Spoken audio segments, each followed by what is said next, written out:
Hello बच्चों, myself Vipin sir. Today we discuss redox reaction. Let's discuss the redox reaction. Redox reaction, which reaction in which the oxidation and reduction both process simultaneously occur. It's called redox reaction. It means which reaction? Oxidation and reduction both are present are called a redox reaction.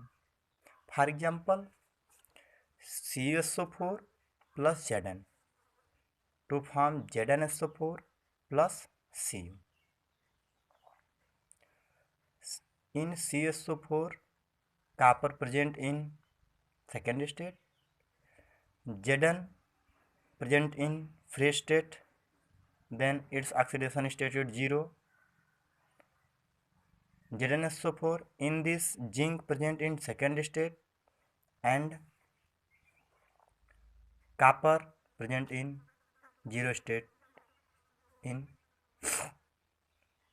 free state. ठीक है. In this, copper goes to second state to 0 state and zinc goes to 0 state to second state. Write the half cell reaction.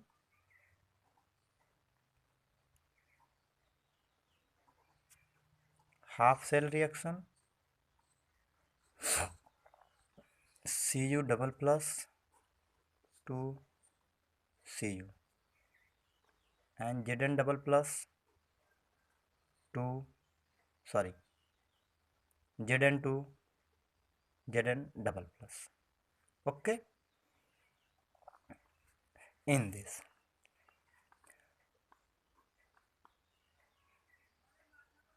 gain of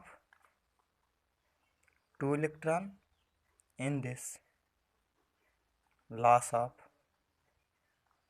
2 electron. That is, it represent the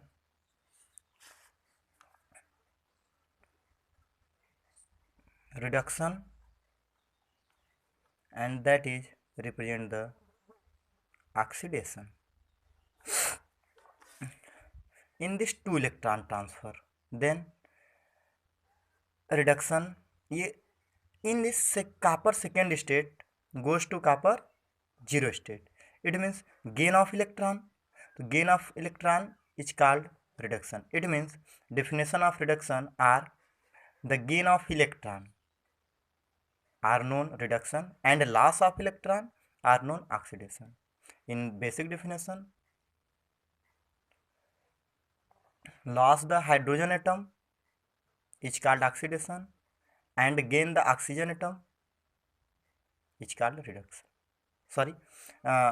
Loss the hydrogen atom or gain the oxygen atom is called oxidation and just reverse reduction. And one's modern definition are increases the positive charge are called oxidation and decreases the positive charge on a species are called reduction. Okay. Some another example, H2O2 hydrogen peroxide to provide H2O plus O2. In this,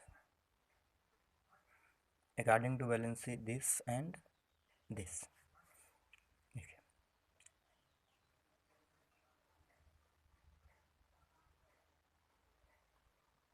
And this. In this case, oxygen have -1 oxidation state, in this -2 and in this 0. Right? Another example, so this. Let's come to the point. In redox reaction, we discuss mechanism of one electron transfer reaction. only we discuss one electron transfer reaction. Such reaction occur by the two mechanisms. Number first, bridge or inner sphere mechanism. Second is electron transfer or outer sphere mechanism. Number first, bridge or inner sphere mechanism. Electron transfer reaction proceeding through inner sphere mechanism generally have one inert complex and other labile complex. In previous lecture, we discussed the inert and labile complexes. The complex has a coordinated ligand which capable of forming a bridge activated intermediate with labile complexes. Hence, there is known inner sphere mechanism. Do you know labile and inertness? Labile complexes are those complexes. Labile complexes are those complexes in which the easier displacement of the ligand by another ligand. But in inert complexes, the slowly displacement of the ligands from the another ligand. Let's, for example, mx. M is the central atom, x is the number of ligand, plus m is the valency form of the oxidation state, plus n. N is the another ligand, power plus n charge, small n, to form the bridging m power plus m x n power n plus, to again form one incoming to the ligand. Then central atom the lost the oxidation state, that's m के power -1, यानी एक oxidation, because one ligand are attached then the oxidation number are less, hence m power -1 plus x n power plus n plus 1 plus, यानी एक charge यहाँ से remove होगा तो एक चार्ज यहाँ पे ऐड होगा to form the product.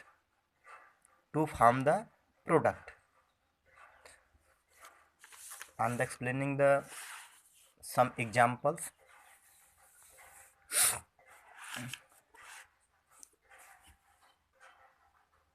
In this CuNH3 power plus 2 charge, it means pentaamine chlorido cobalt third ion.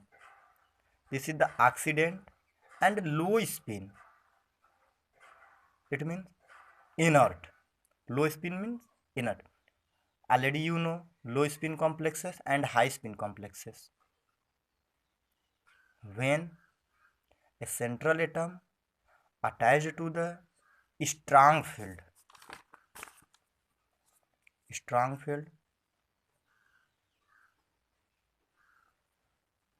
ligand such as NH3, Cn, Co,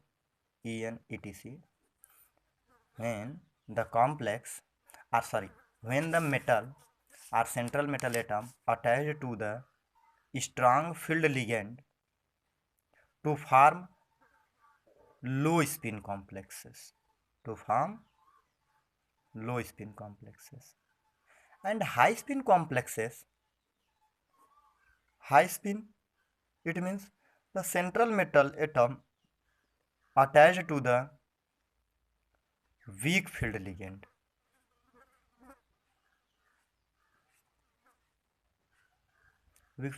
Such as fluoride, bromide, iodide, H2O, hydroxo, etc. something. This is weak field ligand, and when attached to the central metal atom to causes the high spin complexes. And we know in octahedral complexes,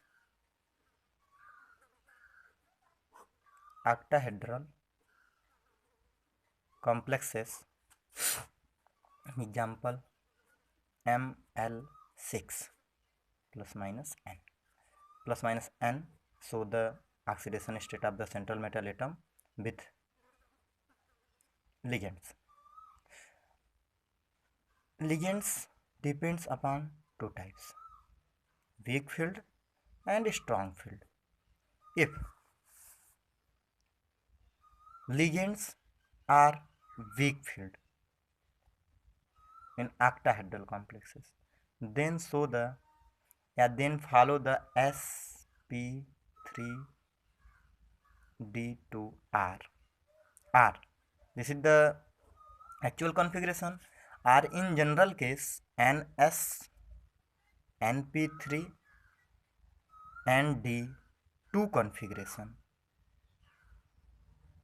but in a strong field it follow the n inner orbital n minus 1 d2 ns np3 configuration. This is to the labile, sorry, inner, this is so the inert complexes, right? Let's discuss, come to the point. Pentaamine chloro cobalt second ion and hexaquachromium second ion plus 5s2o to form CuH2O6 power plus 1 charge plus CrH2O5Cl power plus 2 plus 5NH4 plus, this is the ammonium ion removed. In this is oxidant and this is reductant. This is also known low spin or inert complexes. This is high spin or Levy complexes to form reduced product. This combine to replace the ligand by each another to form reduced product. High spin, it means labile, and CrH2O5Cl oxidized product is low spin, it means inert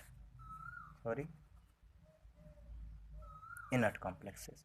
It means we show cobalt in second state, this is so the cause the oxidant and low spin inert complexes, but react the reductant to form the reduced product and high spin labile complexes. And chromium is high spin labile but react oxidant to form oxidized product low spin, it means inert complexes. Clear?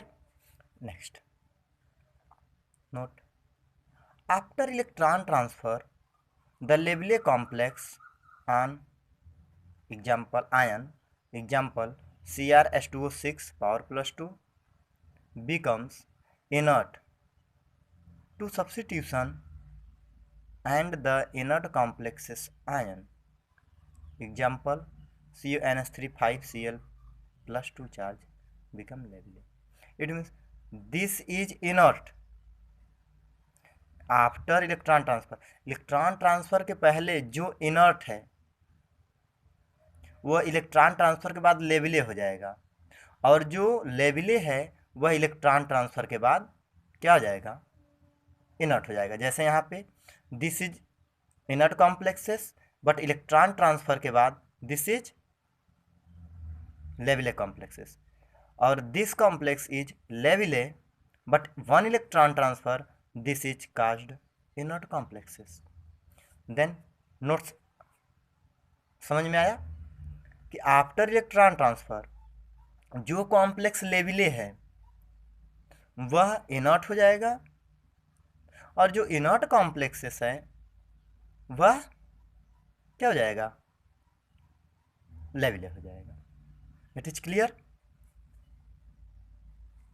ठीक, चलिए next देखते हैं इसका। Characteristics of inner sphere mechanism.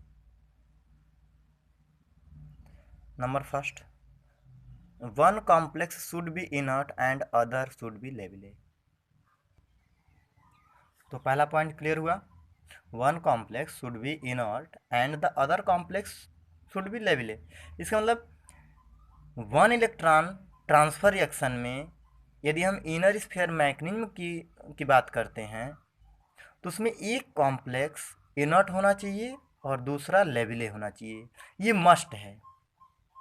दोनों complex का होना must है, तभी रिडॉक्स रिएक्शन पॉसिबल होगा। अंडरस्टैंड, दोनों कॉम्प्लेक्स का होना पॉसिबल है, और यदि जब तक नहीं होंगे तब तक रिडॉक्स रिएक्शन काज ही नहीं करेगा, और जब रिडॉक्स रिएक्शन काज नहीं करेगा तो इनर स्फीयर मैकेनिज्म या इलेक्ट्रॉन ट्रांसफर ही नहीं होगा।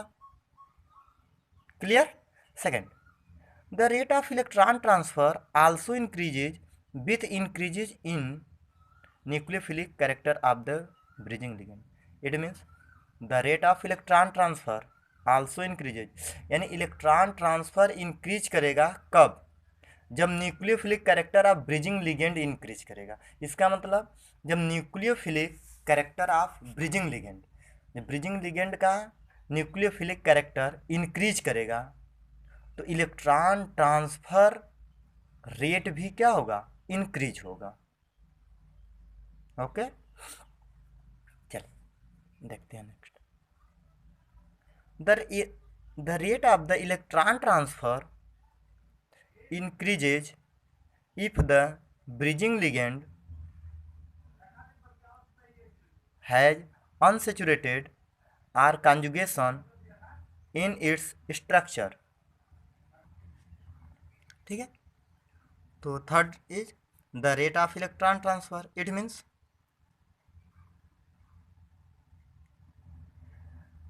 यदि जो लिगेंड्स है, ब्रिजिंग लिगेंड्स है, वह अनसेचुरेटेड हो, इट मीन्स डबल बांड और ट्रिपल बांड कंटेनिंग हो, और कॉन्जुगेशन में हो, मतलब वही है कि अल्टरनेट डबल बांड और ट्रिपल बांड हो। ठीक है, तो यदि ब्रिजिंग लिगेंड में डबल बांड, ट्रिपल बांड और कॉन्जुगेशन प्रेजेंट हो तो rate of reaction electron transfer rate increase करता है। Okay, electron transfer rate increase करता है जब ब्रिजिंग लिगेंड सेचुरेटेड हो, अनसेचुरेटेड हो और कॉन्जुगेशन में हो। ठीक है, चलिए नेक्स्ट की बात करते हैं। It depend upon the relative stability of the product which possible from the bridging intermediate. It means it depend upon the relative stability, यानी किस पे डिपेंड करता है, रिलेटिव स्टेबिलिटी पे डिपेंड करता है। कब, किसके, प्रोडक्ट के। कब करता है कि जब ब्रिजिंग इंटरमीडिएट फॉर्म होता है, यानी जब ब्रिजिंग इंटरमीडिएट फॉर्म होता है तो जो रिलेटिव स्टेबिलिटी ऑफ प्रोडक्ट होता है वह किस पे डिपेंड करता है, ब्रिजिंग इंटरमीडिएट पे डिपेंड करता है। ठीक है, some evidence discuss if this reaction we discussed before 5Cl power plus 2 plus CrH2O 6 power plus 2। okay, to form COH2O 6 power plus 1 and plus 5H2O, फिर plus CrNH3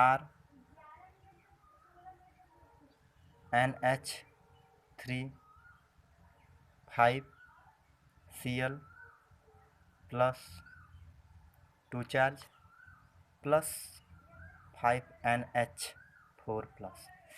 In this reaction, the reaction is first order. The reaction is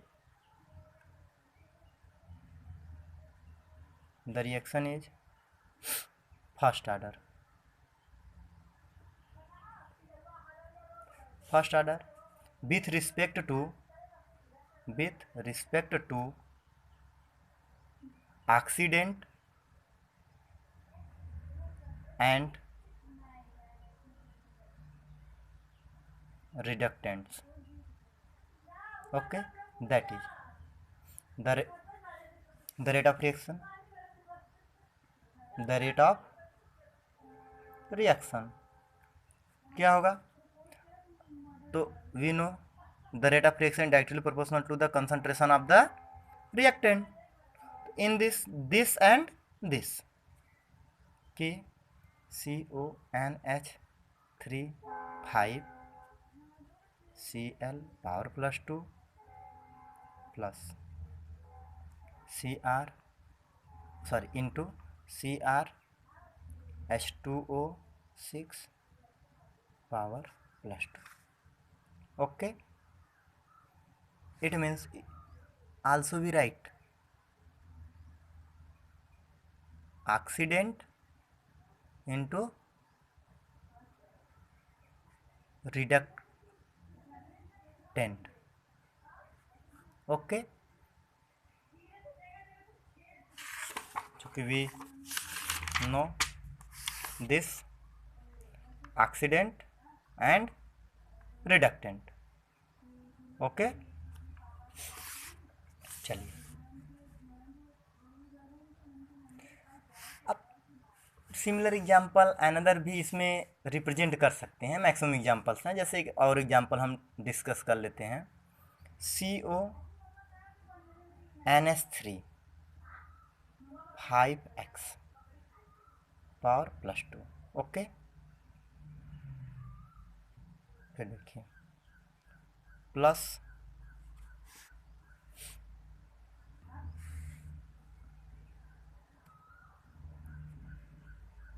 CrH2O6 power plus 2 plus 3H2O to form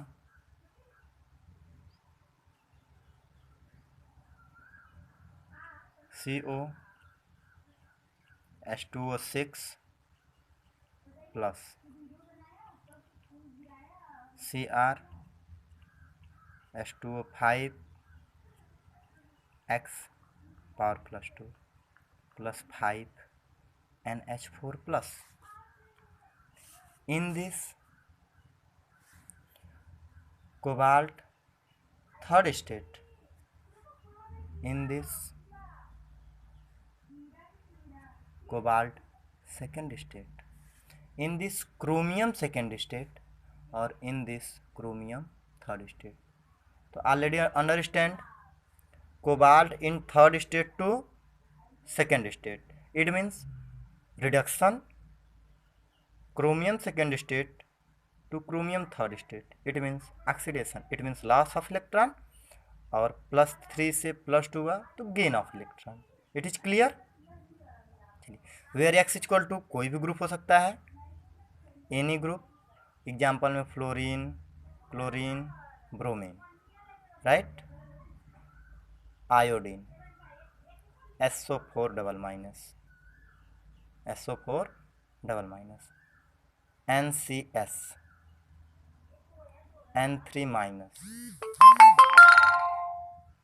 PO4 power -3, acetate ion, ETC।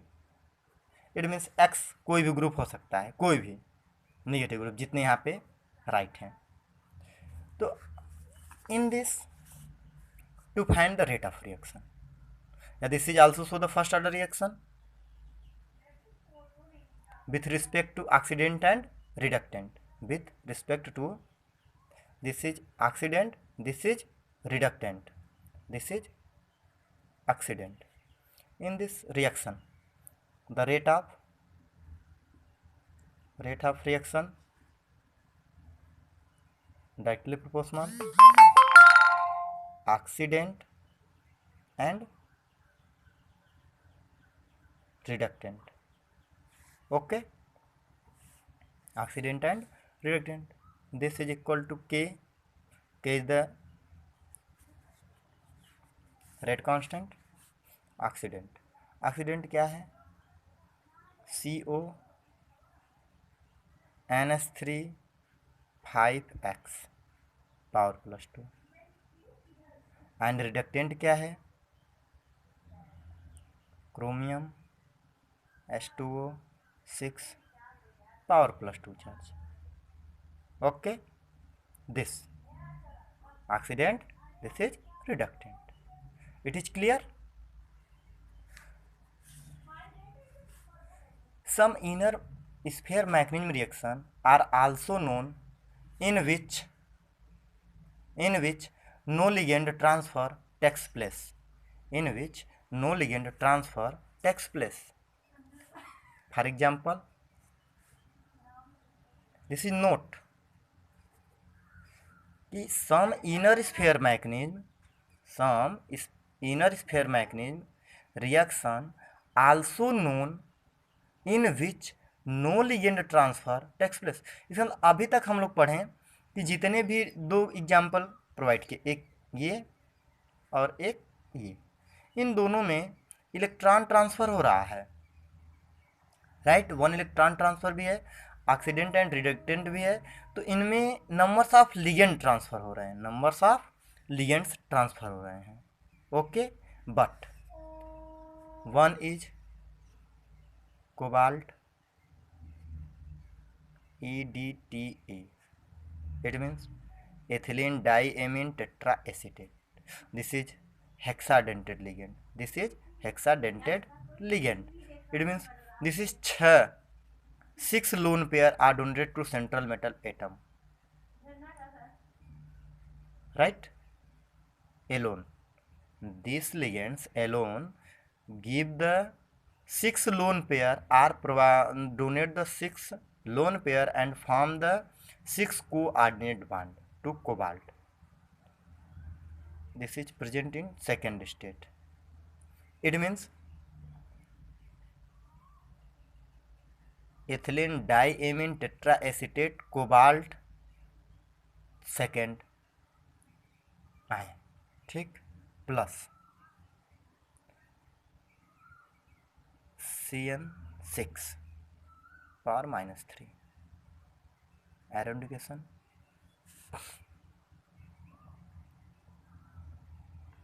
CO EDTA power -1 plus FeCN6 power -4. Okay,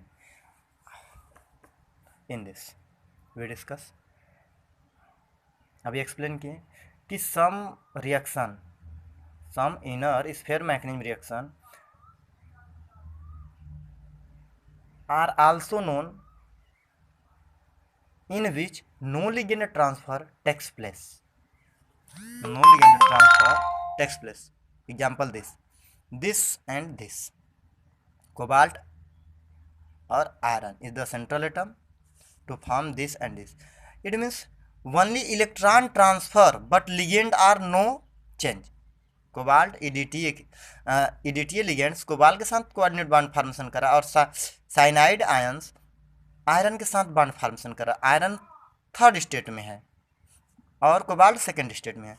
but in this cobalt third state, present in third state and iron is second state. अब देखते हैं यहाँ पे कि electron transfer तो हो रहा है बट लिगेंड का ट्रांसफर नहीं हो रहा है.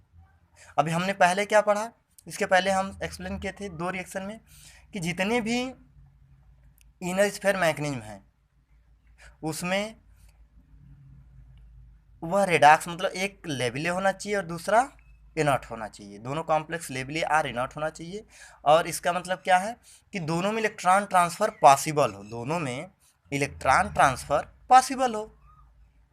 जबकि इस रिएक्शन में इलेक्ट्रॉन ट्रांसफ़र पॉसिबल है लेकिन लिगेंड का ट्रांसफ़र पॉसिबल नहीं है। और जबकि इन सब एग्जाम्पल्स में लिगेंड का ट्रांसफ़र पॉसिबल है। देखिए H2O6 से यहाँ पे CrOH2O5 आ गया, यानी अमोनियम बाहर निकल गया।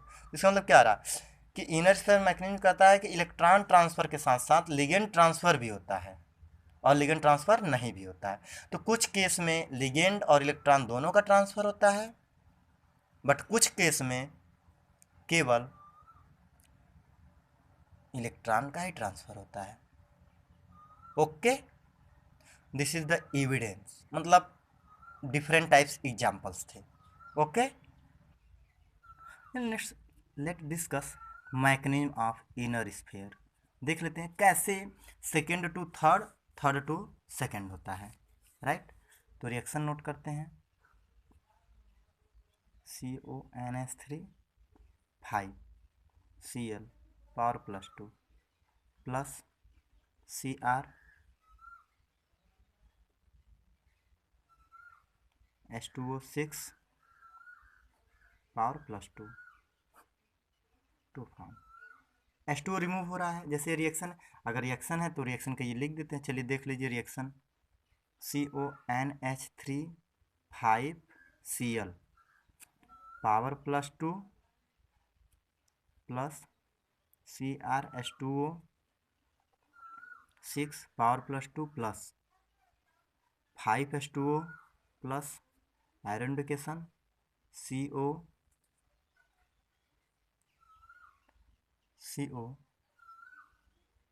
H2O6 power +2 plus CrH2O5Cl power +2 plus 5NH4 plus. तो अब इस फॉर्म से इस फॉर्म में कन्वर्जन है, ठीक। इस फॉर्म से इस फॉर्म में कन्वर्जन है। तो देखते हैं कि मैकेनिज्म कैसे, मतलब सेकेंड टू थर्ड और थर्ड टू सेकेंड कैसे पॉसिबल है। जैसे यहाँ पे कोबाल्ट थर्ड में है, क्रोमियम सेकेंड में है, बट इस स्टेट में कोबाल्ट सेकेंड में है और क्रोमियम थर्ड स्टेट में है। चलिए देखते हैं।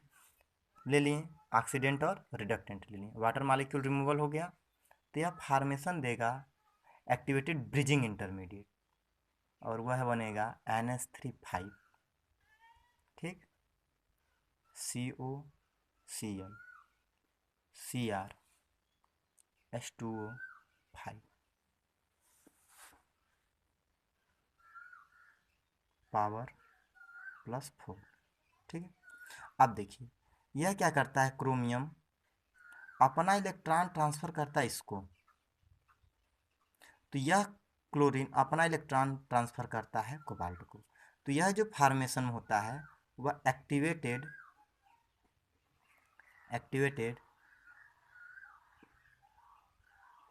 ब्रिज्ड इंटरमीडिएट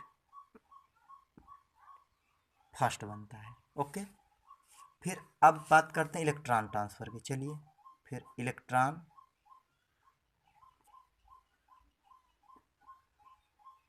ट्रांसफ़र, जब इलेक्ट्रॉन ट्रांसफ़र की बात होगी तो NH3